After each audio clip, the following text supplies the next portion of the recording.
इस कार्यक्रम के पुण्यार्जक हैं श्री सुरेंद्र कुमार जैन, स्नेहलता जैन, सचिन जैन, मधुलिका जैन, प्रणव जैन पलवल, श्री विनोद कुमार जैन, मंजू जैन, अजय ऋतु जैन गुरुग्राम, श्री संजय जैन, निधि जैन, आयुष, अस्मिता, बनारसी दास स्टेट दिल्ली, श्री सुभाष नीलकमल जैन, सिद्धांत अक्षरा सिंघई, हर्ष सुनैना जैन, खनक अरुण्या सिंघई एवं समस्त जताराजी परिवार जबलपुर मध्य प्रदेश, राकेश जैन, मुकेश जैन, राजीव जैन, निहित, राहुल, अंबुज, अंकुर, शुभम, गौरी, प्रियांक, अरहान, आयांश, नक्श जैन, कृष्णानगर दिल्ली। शांति धारा के लिए संपर्क करें 9784857991। किसी भी राशि के लिए कोई आग्रह नहीं है। अति प्राचीन मनोरथ पूर्ण मुनि सुव्रतनाथ अधीक्षक क्षेत्र हस्तेड़ा जयपुर से 65 किलोमीटर की दूरी पर सीकर रोड पर स्थित है। यहाँ 880 वर्ष प्राचीन विक्रम संवत 1209 1008 श्री मुनि सुव्रतनाथ भगवान की भव्य प्रतिमा विराजमान है। यह अधीक्षक क्षेत्र प्रवासी समाज द्वारा संचालित है। श्री सागर सविता जैन, ऋषभ विहार दिल्ली, श्री सिद्धांत जैन, प्रेम शांति अपार्टमेंट, सिविल लाइन दिल्ली। तीन भुवन में सार बीते राग विज्ञानता, शिव स्वरूप शिविकार, नमो त्रियोग समार के। बीते राग विज्ञानता, तीन भुवन में सार, नमो त्रियोग समार के, शिव स्वरूप शिविकार। छह ग्रंथ का स्वाध्याय चल रहा है। चतुर्थ ढाल प्रारंभ हो गई है और चौथे नंबर की ढाल में सबसे पहले सम्यक ज्ञान का लक्षण बताया और सम्यक ज्ञान के भेद प्रभेदों की चर्चा आज छंद नंबर 3 के माध्यम से प्रारंभ की जाने वाली है। सम्यक दर्शन पूर्वक जो जीवादि पदार्थों का स्वपर पदार्थ का जो यथार्थ ज्ञान होता है उसको ही सम्यक ज्ञान कहते हैं। ज्ञान वही सच्चा है जो संशय, विपर्य और अनध्यवसाय आदि दोषों से रहित हो, और ऐसा ज्ञान सम्यक दर्शन के बिना संभव नहीं होता है। इसलिए सम्यक दर्शन पूर्वक होने वाले ज्ञान को ही समीचीन ज्ञान कहा जाता है। और समीचीन ज्ञान आत्मज्ञान के बिना भी अधूरा है, इसलिए आत्मज्ञान को ज्ञान कहा गया है। आत्मज्ञान ही ज्ञान है, शेष सभी अज्ञान, और विश्व शांति का मूल है वीतराग विज्ञान। सम्यक दर्शन, सम्यक ज्ञान दोनों एक साथ ही कहते प्रकट होते हैं, फिर भी दोनों के लक्षण अलग अलग हैं। एक का लक्षण श्रद्धान है और एक का लक्षण कहते जानना है। सम्यक दर्शन कारण है और सम्यक ज्ञान कहते कार्य है। ये दोनों में मूलभूत अंतर है। अब छंद प्रारंभ करते हैं। छंद नंबर 3।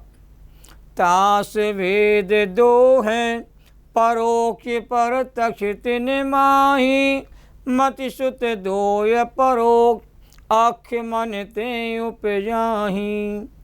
अवधि ज्ञान मन पर्यय दो हैं, देश प्रत्यक्षा द्रव्य चेते, परिणाम लिए जाने जिये स्वक्षा। ये छंद नंबर 3 था। इसका देखिए, तास माने उस सम्यक ज्ञान के, परोक्ष और प्रत्यक्ष ये दो भेद हैं। तीन माही माने उनमें मति ज्ञान और शुद्ध ज्ञान, दो माने ये दोनों परोक्ष ज्ञान हैं। क्योंकि अक्ष मनते माने इंद्रियों और मन से, उपजाई माने उत्पन्न होते हैं। अवधि ज्ञान और मर पर ज्ञान ये दोनों ज्ञान देश प्रत्यक्षा माने एक देश प्रत्यक्ष हैं।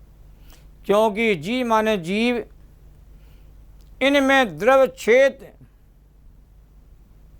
परिणाम माने द्रव क्षेत्र की मर्यादा ली होगी, स्वक्षा माने स्पष्ट जानता है।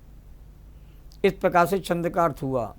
अब ध्यान दीजिए, छंद में सम्यक ज्ञान के दो भेद किए हैं, एक परोक्ष सम्यक ज्ञान और एक प्रत्यक्ष सम्यक ज्ञान। जो ज्ञान इंद्रिय और मन की सहायता से पदार्थों को जाने, उस ज्ञान को परोक्ष ज्ञान कहते हैं। और मति ज्ञान, शुद्ध ज्ञान दोनों परोक्ष ज्ञान है। अस्पष्ट ज्ञान को, अविशद ज्ञान को परोक्ष ज्ञान जैन न्याय ग्रंथों में कहा गया है। और संसार के सभी जीवों को मति ज्ञान शुद्ध ज्ञान का सद्भाव नियम से होता है। बिना ज्ञान के कोई जीव होता ही नहीं। सारे जगत के जी ज्ञान स्वभाव ही होते हैं, वस्तु के स्वभाव को जानते हैं और जानते हैं इंद्रिय मन की सहायता से। जो ज्ञान इंद्रिय मन की सहायता से उत्पन्न होता है उस ज्ञान का नाम ही कहते मति ज्ञान है। और मति ज्ञान पूर्वक होने वाले ज्ञान को शुद्ध ज्ञान कहा जाता है। तो जो पांचों इंद्रियां स्पर्श, रसना, घ्राण, चक्षु और कर्ण, इनको पांच इंद्रिय कहा जाता है। जो पांचों इंद्रियों और मन की सहायता से पदार्थों को जाने उसे मति ज्ञान कहा गया है। तदिंद्रिया निंद्रिय निमित्तम तत्वा सूत्र में सूत्र है, पहले नंबर के अध्याय में 14 नंबर का सूत्र। इंद्रिय और मन की सहायता से निमित्त से होने वाले ज्ञान को कहते मति ज्ञान कहा है। निमित्त का मतलब क्या है? कार्य की उत्पत्ति में जो अनुकूल होता है उसको निमित्त कहा जाता है। कर्णानियों की दृष्टि से कहा जाता है मति ज्ञानावरणी कर्म के क्षयोपशम से जो ज्ञान होता है वह मति ज्ञान है। मति ज्ञान के अवग्रह या अवयव धारणा के रूप में मूल 4 भेद आगम ग्रंथों में किए गए हैं और विस्तार से तत्वा सूत्र में मति ज्ञान के 336 भेदों की चर्चा आती है। जैसे व्यंजन अवग्रह 48 प्रकार का होता है, अर्थ अवग्रह कहते हैं 72 प्रकार का होता है, 72 प्रकार की ईहा होती है, 72 प्रकार का अवाय होता है, 72 प्रकार की धारणा होती है। एक टोटल जब भेद करेंगे तो 336 भेद हो जाएंगे। क्योंकि अवग्रह या अवाय धारणा ये 5 इंद्रिय मन की सहायता से होते हैं और 6 का गुणा करेंगे तो इनके सब भेद प्रभेद करते बढ़ते जाएंगे और 12 प्रकार पदार्थों के माध्यम से होते हैं। इसलिए अर्थ अवग्रह 72 प्रकार का होगा और व्यंजन वर्ग चक्षु मन के द्वारा नहीं होता, इसलिए उसके भेद 48 हो जाते हैं। अवग्रह क्या कहलाता है कि दर्शन के बाद जिस पदार्थ का ग्रहण होता है उसको अवग्रह कहते हैं। अवग्रह के द्वारा जाने हुए पदार्थों को विशेष रूप से जानने की चेष्टा करना इसका नाम ईहा है और विशेष चिन्ह को देखकर वस्तु का ज्ञान करना इसका नाम अवाय ज्ञान है। अवाय से निश्चय किए हुए पदार्थ को कालांतर में नहीं भूलना इसका नाम धारणा है। और जो ज्ञान की उत्पत्ति की प्रक्रिया है वो अवग्रह या अवाय धारणा के माध्यम से होती है। सबसे पहले जब आँखें खुलती है, आपकी आँख खुलती है तो आपको देखता ही मंदिर है, एक ज्ञान हुआ अवग्रह। अब ये मंदिर है, शिव मंदिर है कि जैन मंदिर है, ऐसी आपको जिज्ञासा होगी, इसका नाम कहलाएगा ईहा ज्ञान। और आपने शिखर को देख के, ध्वजा को देख करके आपने ज्ञान किया ये जैन मंदिर है, ये अवाय ज्ञान होगा। और वहाँ से जितनी बार आप निकलोगे तो ये जैन मंदिर है ऐसा तुम्हें कहते अंदर में धारणा रूप ज्ञान हो जाएगा। ज्ञान की उत्पत्ति की प्रक्रिया अवग्रह या व धारणा के माध्यम से होती है और मति ज्ञान बिल्कुल पदार्थ का निर्णय वाला स्वरूप जानता है और पदार्थ के भाव भाषण की प्रक्रिया शुद्ध ज्ञान के माध्यम से होती है। और मति ज्ञान के मति, स्मृति, संज्ञा, चिंता, अभिनिबोध ये मति ज्ञान के 5 पर्यायवाची नाम कहते हैं, तत्व सूत्र में बताए हैं। मनन करने का नाम मति है, मननम मति। स्मरण करने का नाम स्मृति है और प्रतिविज्ञान जोड़ रूप ज्ञान को संज्ञा ज्ञान कहते हैं, इसको प्रतिविज्ञान कहा गया है। और व्याप्ति ज्ञान को कहते चिंता अर्थात तर्क कहा गया है। जहाँ जहाँ धुआं है वहाँ वहाँ अग्नि, ऐसा ज्ञान करना ये चिंता ज्ञान है। चिंता का मतलब चिंता करना नहीं, चिंता का मतलब यहाँ पर तर्क है। व्याप्ति ज्ञान को तर्क ज्ञान कहा जाता है। और साधन से साध्य के ज्ञान को अभिनिबोध या अनुमान ज्ञान कहते हैं। जैसे पहाड़ पर अग्नि है क्योंकि वहाँ पर धुआं है, तो मति ज्ञान से पदार्थों का निर्णय होता है। यह गिलास है ऐसा जानना मति ज्ञान से हुआ है और यह गिलास पानी पीने के काम आता है, दूध पीने काम आता है, ऐसा जो ज्ञान होता है इसका नाम कहलाता है शुद्ध ज्ञान कहलाता है। बिना मति ज्ञान के शुद्ध ज्ञान की प्रक्रिया प्रारंभ नहीं होती है। अब संक्षेप में शुद्ध ज्ञान की चर्चा को प्रारंभ करते हैं कि जो 5 इंद्रियों मन की सहायता से मति ज्ञान के द्वारा जाने हुए पदार्थों को विशेष रूप से जानता है उसका नाम शुद्ध ज्ञान है। शुद्ध ज्ञानावरणी कर्म के क्षोभन से जो ज्ञान हो उसको भी करना योग में शुद्ध ज्ञान कहा गया है। सुन के जो ज्ञान होता है विशेष उसको भी शुद्ध ज्ञान कहते हैं। श्रुतम मति पूर्वम द्वैनेक द्वादश भेदम, ये तत्वा सूत्र के प्रथम अध्याय में 20वें नंबर का सूत्र है कि शुद्ध ज्ञान है मति पूर्वम, मति ज्ञान पूर्वक ही होता है शुद्ध ज्ञान, बिना मति ज्ञान के शुद्ध ज्ञान नहीं होता। और एक बार शुद्ध ज्ञान हो जाने के बाद फिर दोबारा मति ज्ञान की आवश्यकता नहीं होती, वह शुद्ध से शुद्ध का ज्ञान होता रहता है, ये भी आगम में कहा गया है। और ऐसे शुद्ध ज्ञान के दो भेद हैं, द्वैनेक द्वादश भेदम, मूल में दो भेद हैं, पहले वाले के अनेक भेद हैं और दूसरे वाले के 12 भेद हैं। सूत्र का अर्थ यह हुआ कि शुद्ध ज्ञान मति ज्ञान पूर्वक होता है और वह दो प्रकार का हुआ, पहला है अनेक प्रकार का, दूसरा है कहते 12 प्रकार का। नाम इस प्रकार है आगम में, अंग बाह्य और अंग प्रविष्ट, इसके दो नाम हैं। तो अंग बाह्य अनेक प्रकार का है और अंग जो प्रविष्ट है वो 12 प्रकार का है। 10 वैकालिक उत्तरा ध्यान आदि इसके कहते हैं अंग बाह्य के अनेक भेद हैं। और अंग बाह्य के कहते हैं सामायिक, स्तव, वंदना, प्रतिक्रमण, वैनिक, कृति कर्म, ये सब उसके 14 प्रकार के भेदों की चर्चा आती है। और अंग प्रविष्ट के जो भेद आते हैं वो 12 हैं।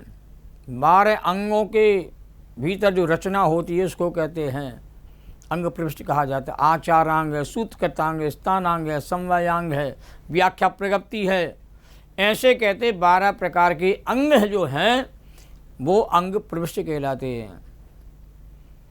और द्रव्य शुद्ध और भाव शुद्ध के रूप में भी शुद्ध के दो भेद किए जाते हैं। संपूर्ण द्वासांग को द्रव्य शुद्ध कहा जाता है और द्रव्य शुद्ध के माध्यम से जो आपको भाव बोध होता है, वस्तु के स्वरूप को शुद्धात्मा का बोध होता है, उसको कहा जाता है भाव शुद्ध ज्ञान। तो द्रव्य शुद्ध ज्ञान से भाव शुद्ध ज्ञान की प्रक्रिया कहते घटित होती है। बिना द्रव्य शुद्ध के भाव शुद्ध की प्रक्रिया को कहते प्राप्त नहीं हो पाता है। और द्रव्य शुद्ध तो जीव को अनेकों बार हो जाता है, पर भाव शुद्ध के बिना वह द्रव्य शुद्ध आपके लिए मंगलकारी आनंदकारी नहीं होता है। मैं आत्मा हूँ ऐसा ज्ञान तो होगा, पर आत्मा हमारा कहते ज्ञान स्वभावी है ऐसा जब तक आपको बोध नहीं होगा तब तक आत्मा की अनुभूति प्रतीति नहीं होती है। तो आत्मा की अनुभूति जो होती है, स्वानुभव जो होता है, वो भाव शुद्ध ज्ञान के माध्यम से होता है।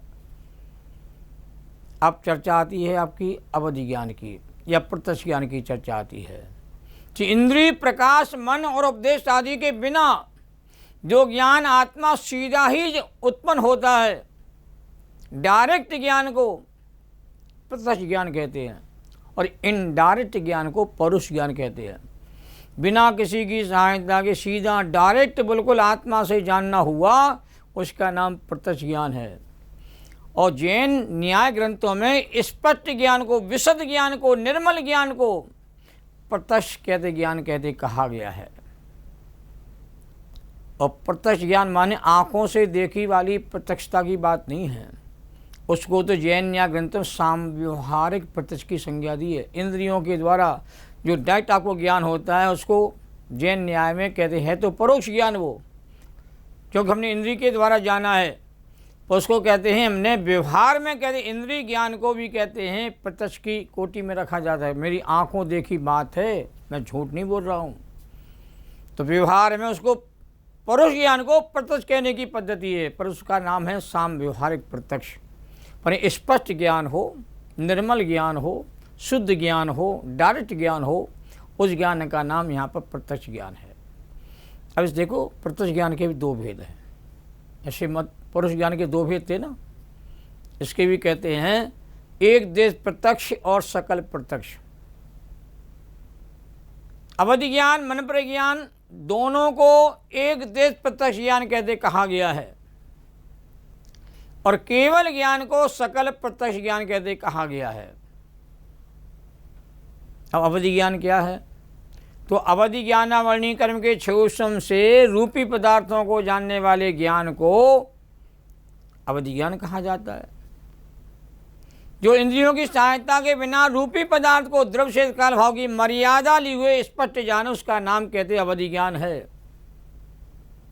अवधि ज्ञान भी स्पष्ट जानता है, सीधा जानता है, पर रूपी पदार्थ को जानता है। अवधि ज्ञान का विषय जो है रूपी पदार्थ है, अवधि ज्ञान का विषय कहते हैं अरूपी पदार्थ नहीं है। अवधि ज्ञान के दो भेद भी होते हैं, भाव प्रत्यय नाम का अवधि ज्ञान और कहते क्षोभम निमित्तक नाम का अवधि ज्ञान। भाव प्रत्यय नाम का अवधि ज्ञान कहते देव और नारकी जीवों को होता है, और क्षोभम निमित्तक नाम का जो अवधि ज्ञान होता है वह मनुष्य गति के जीवों को, त्रिन गति के जीवों को होता, सबको होता है, ऐसा नियम नहीं है। और भाव प्रत्यय नाम का अवधि ज्ञान तो सभी नारकियों को और सभी देवों को नियम से होता है, कम ज़्यादा रूप में। इस सम्य दृष्टि मुनिराज होते उनको होने वाला ज्ञान है, सभी को होता है, ऐसा भी कोई नियम नहीं है। जो किसी की सहायता के बिना ही अन्य पुरुषों के मन में स्थिर रूपी पदार्थों के बारे में जो स्पष्टपने से जानता है, विशद रूप में जानता है, उसका नाम मन प्रज्ञान कहा गया है। इस सबसे कठिन ज्ञान दूसरों के मन की बातों को बिना पूछे ही और सहज भाव से सीधे जान लेना, ये शक्ति जो है किन्हीं किन्हीं मुनिराजों के भीतर पाई जाती है, जो मन प्रज्ञान के धनी होते हैं। और जो मन प्रज्ञान को प्राप्त होता है वो उसी भाव से कहते हैं मोक्ष की प्राप्ति करने की योग्यता अपने भीतर रखता है। क्योंकि इसके दो प्रकार के भेद आगम में कहे गए हैं, एक रुजुमती नाम का मन प्रज्ञान और एक विपुलमती नाम का मन प्रज्ञान। सरलता से दूसरों की मन की बातों को जो जान लेते हैं, बिना कहे, बिना राग द्वेष किए, और जान करके किसी को बताने का कार्य नहीं करते हैं, और चुपचाप जान करके और समभाव को प्राप्त होते हैं, उसका नाम ऋजुमती नाम का मन प्रज्ञान। और जिसके मन में सरल बातें होती, कठिन बातें, दोनों बातों को कहते जान सकता मन के द्वारा, मन के बिना सीधा जान लेता है, उसको विपुलमती नाम का मन प्रज्ञान कहा गया है। जिसको विपुलमती नाम का मन प्रज्ञान होता है वो उसी भाव से केवल ज्ञानी और मोक्ष को प्राप्त करता है। ऋजुमती वाला भी कहते हैं केवल ज्ञान को प्राप्त कर सकता है, कि नियम से करेंगे ऐसा नहीं, क्यों ऋजुमती होकर के वो ज्ञान छूट भी सकता है। और विपुलमती वाला कहते हैं ज्ञान छूटता नहीं, केवल ज्ञान होने पर ही छूटता है, ऐसा आगम विधान कहा गया है। तो मन प्रज्ञान की सिद्धि जो है महामुनिराजों को होती, जिनका चात निरंतर वृद्धि को प्राप्त होता रहता है, वो मुनिराज ही के उस ज्ञान को प्राप्त कर सकते हैं। इस प्रकार से हम लोगों ने प्रत्यक्ष ज्ञान के अंतर्गत एक देश प्रत्यक्ष ज्ञान की चर्चा की है, और आगे हमारी चर्चा सकल प्रत्यक्ष ज्ञान की चर्चा प्रारंभ होगी, जो सुनने लायक है, समझने लायक है। आज की चर्चा यहीं तक। सहजानंदे शोध स्वरूपी अविनाशी में आत्मस्वरूप, ज्ञानानंदे पूर्ण निराकुल सदा प्रकाशित चेतन रूप, निज निधि निज में बताई जो किया उपकार है, उसके लिए जिन वाणी माँ को वंदना सतवार है। जैनम जैतु शास्त्रम, सभी 6 डाला सुने, पढ़ें, समझें और इसका प्रचार प्रसार करके पुण्य का संचय करें और ज्ञान की रोशनी अपनी विद जगाने का कार्य करें। इसी भावना के साथ आज अपनी चर्चा यहीं पूर्ण करते हैं।